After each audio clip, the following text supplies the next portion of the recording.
My living room is used for business meetings when I am not there. I can't tell if this is a serious article or not. Look at this. Some have formed self-supplying communities. Others just stayed in the empty and abandoned houses in small 19th century villages. Oh my goodness, what on earth is this article about? Alright, welcome back to the channel today.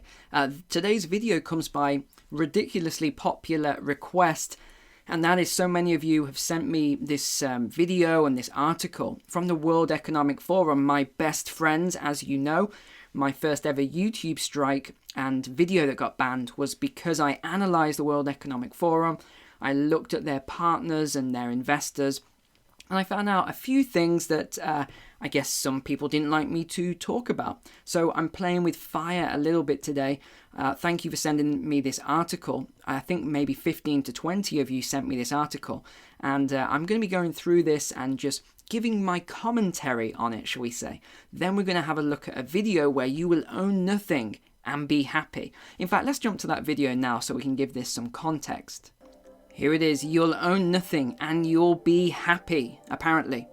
Whatever you want, you'll rent, and it will be delivered by drone. The US won't be the world's leading superpower. A handful of countries will dominate. Very interesting. Okay, and then we get into the fourth industrial revolution. This is human augmentation. Pretty scary stuff. You will not be allowed to eat meat. Okay, they'll decide for you, so just be aware of that. You don't get that choice. 1 billion people will be displaced by climate change. Very interesting. Okay, look at this. You'll have to do a better job welcoming and integrating refugees. If you pollute in any way, you're going to have all these extra fines on you. Fossil fuels, okay, they're going to be history. I don't think so. Okay, so very interesting and highly controversial, if I do say so myself, considering apparently I'm the king of controversial at the moment. So let's jump back to this article then. And here it is. It's from the World Economic Forum, the fourth industrial revolution. Here's how life could change in my city by the year 2030. What if privacy becomes a luxury good? Okay, interesting. I'm going to skip the author's note here because he talks about this at the end as well. I'm guessing he took some severe heat for this article. Okay, so welcome to the year 2030. So already it's a dystopian future. Welcome to my city, or should I say our city. I don't own anything. I don't own a car. I don't own a house. I don't own any appliances or any clothes. Oh my goodness. I can just imagine this guy walking around. He doesn't own any clothes. Okay. It might seem odd to you, but it makes perfect sense for us in this city. Everything you consider a product has now become a service. Interesting. So keyword here, service. We have access to transportation, accommodation, food, and all the things we need in our daily lives. One by one, these things became free. So it ended up not making sense for us to own much. Okay, so he's talking about communication then became free to everyone. Then clean energy became free. So transportation dropped dramatically in price. It made no sense for us to own cars anymore because we could call a driverless vehicle or a flying car. Okay, I've got to pick this one up. Okay, so yeah, firstly, I can see that becoming a reality. In fact, Elon Musk isn't far off the driverless vehicles. I know Uber are almost there as well. And we're only in 2021. So 2030, we will easily have all that by then. But let me just pick him up on this thing. A flying car. Okay, I think this guy's been watching too many sci-fi movies here. In fact, again, Elon Musk analysed this. He talked about this on Joe Rogan's show in terms of flying cars and what technology, and a few other scientists have talked about this. A flying car is basically a helicopter. You know, there is no technology that makes a car fly or hover. Okay, another point here, not to mention the air pollution from combustion engines. What were we thinking? I think people were probably thinking that the technology for anything else didn't exist at the time. Maybe, perhaps. Oh gosh, here we go. Environmental problems seem far away. In our city, we don't pay any rent. because someone else is using our free space when we do not need it. My living room is used for business meetings when I am not there. Sorry, I can't tell if this is a serious article or not. So who pays for the building then? Who pays for the apartment? Someone must own it. Someone has to pay the rent. There has to be a transfer of money here. And why would a business meeting take place in your living room? That would have to be like, there must be nothing in the living room except the table and chairs and a couple of things. Where are all of your possessions? That's my question here. Or has that already been answered? Because you will own nothing and apparently you will be happy. Once in a while, I will choose to cook for myself. It is easy. The necessary equipment is delivered at my door within minutes. Since transportation became free, we stopped having all those things stuffed into our home. Okay, again, I don't like this word free. If it's free, who is paying for the servicing of the vehicle, shall we say? Who is paying for the technology? Who is paying for them to be built in the first place? There's no such thing as free. Remember, the government doesn't create anything. It doesn't create money. Money or GDP is created by the labor of human beings or, in this day and age, machinery as well now. But there's no such thing as free. The government doesn't just make things free. Okay, why keep a pasta maker and a crepe cooker crammed in our cupboards? We can just order them when we need them. I wonder what he thinks of Amazon. I bet he loves Amazon and all the destruction they've done to the small businesses. Okay, I'd agree with this one. This is a good point. This also made a breakthrough of the circular economy easier. Okay, good. When products are turned into services, no one has an interest in things with a short lifespan. So I would agree with him on that, definitely. I think products and services should be built to last a long time. I don't think they should be designed to break. I think it's just a complete scam that we live in this society where we have built-in obsolescence. If you don't know what that is, do a search for that, watch some videos. A lot of companies actually build in obsolescence into their products so that you have to buy a new product every couple of years. We only, okay, look at this keyword, only use clean energy. That, ladies and gentlemen, is not possible. You cannot only use clean energy because you have to use some form of fossil fuels in order to build the green energy in the first place.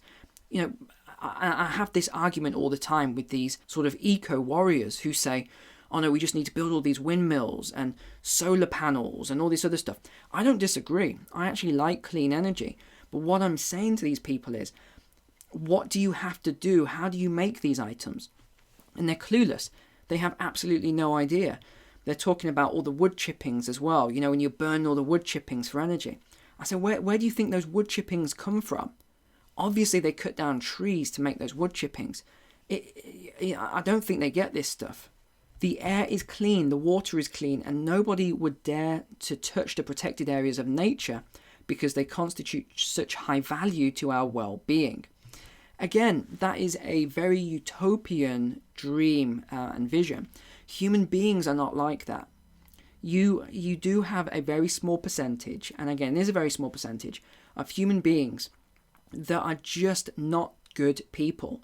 And it doesn't matter what they have. They can have the most amazing upbringing. They can have everything they want. And they will still not be good people. They'll still not be nice people. And they will still take advantage in order to simply step over other people. So I don't think this will ever come to fruition where every single person... Because look, he's used a solid word there. Nobody. He hasn't said most people. He's saying nobody. And it's just not true. It follows on here. I still don't understand why in the past we filled all free spots in the city with concrete. Again, that is human nature. You honestly think that the politicians are going to go along with this, with all their special interest groups and people come into them and trying to, give them a donation, a party donation. You don't think they're going to do special favors and give people certain parts of real estate or land just because you guys want to keep it green? It's not going to happen. The death of shopping. Look at this. If you're enjoying this video, will you please click the like button? Appreciate it so much. Thank you. Shopping, I can't remember what that is. For most of us, it's been turned into choosing things to use. Sometimes I find this fun. Sometimes, oh gosh, here we go. I want the algorithm to do it for me. This is, again, fourth industrial revolution, AI. You look at some of the smartest minds on the planet, and they have warned against this mass adoption of AI. What did Stephen Hawking say before he passed on? You know, this stuff just concerns me. In fact, talking about Elon Musk again, that's one of his major concerns, is that AI takes over. I remember when I first went to Hawthorne, it's called, and the Tesla factory's there, and I had a tour of it with my wife.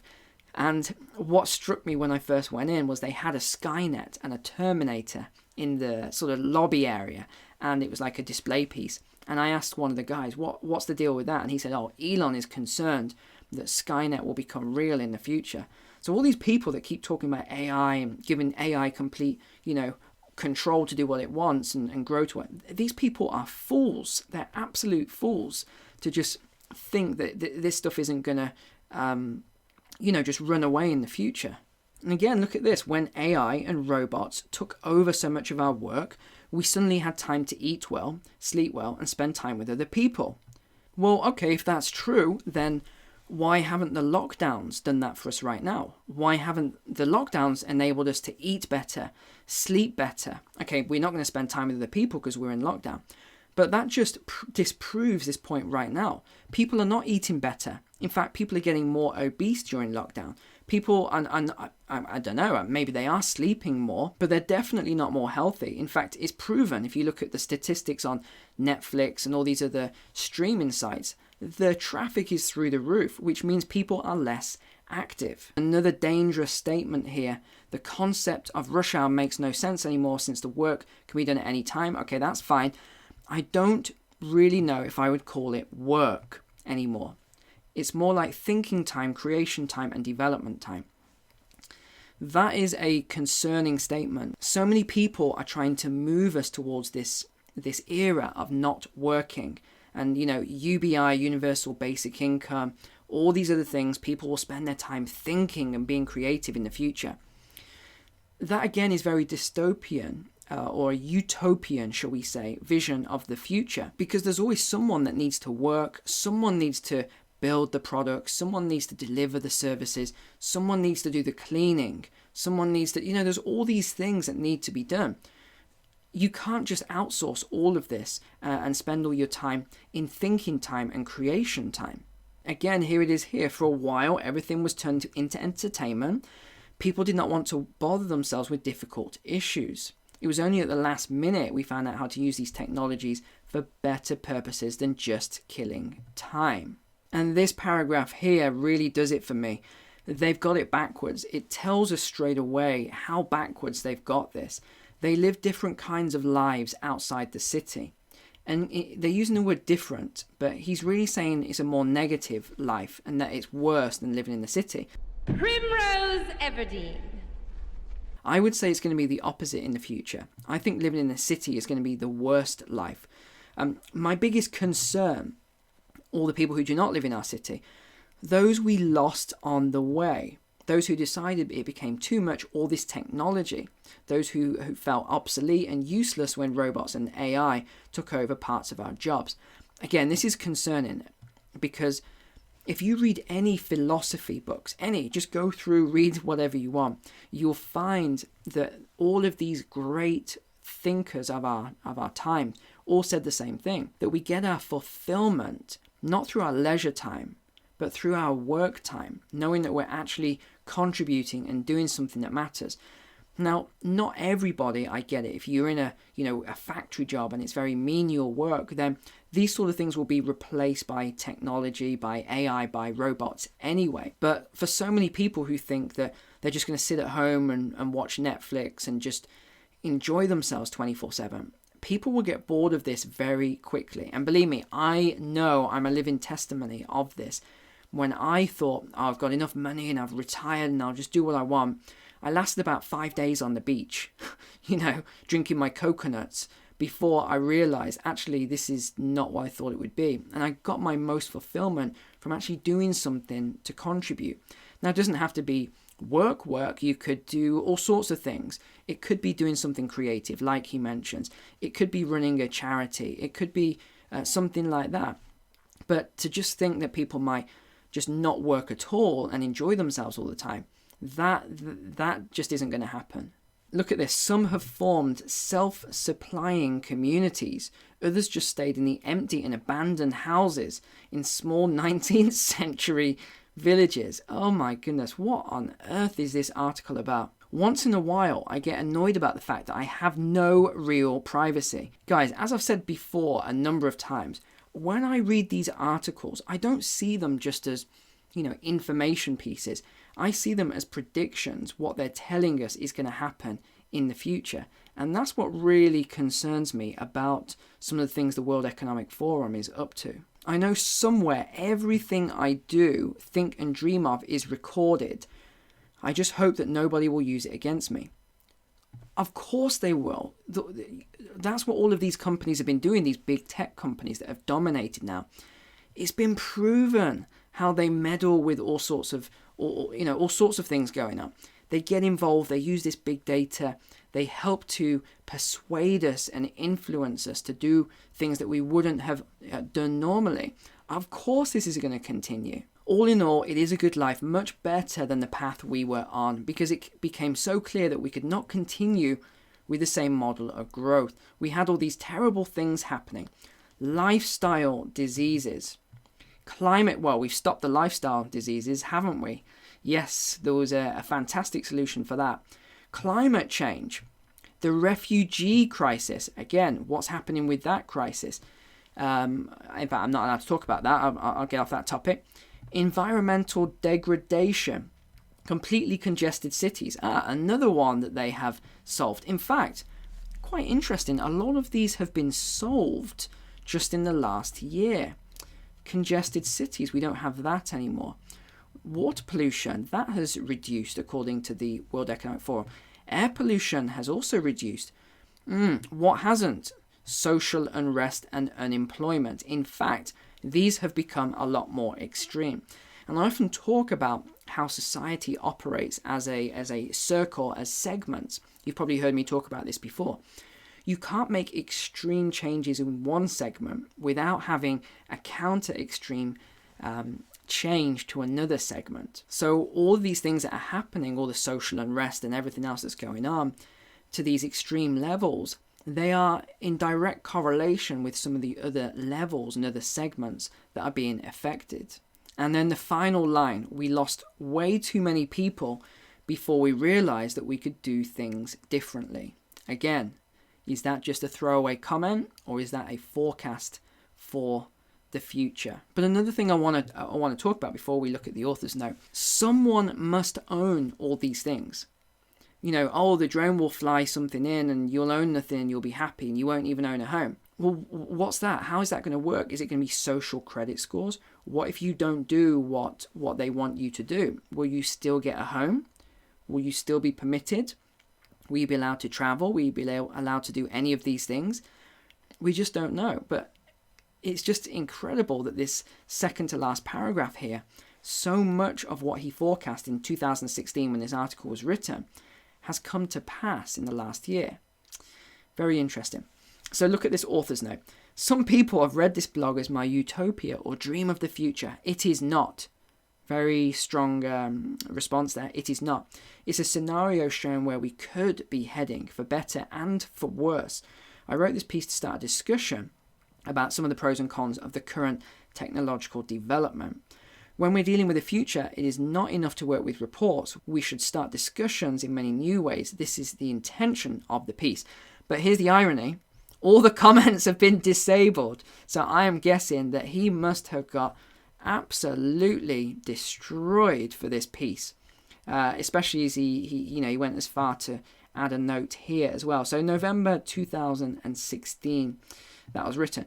So there it is. I hope you enjoyed my commentary around this and how you will own nothing and you will be apparently happy by the year 2030 with all of these agendas being pushed through at a rapid rate. Please click the like button on the video. Remember to share and subscribe if you're not already. And I'll see you next time. Take care. God bless.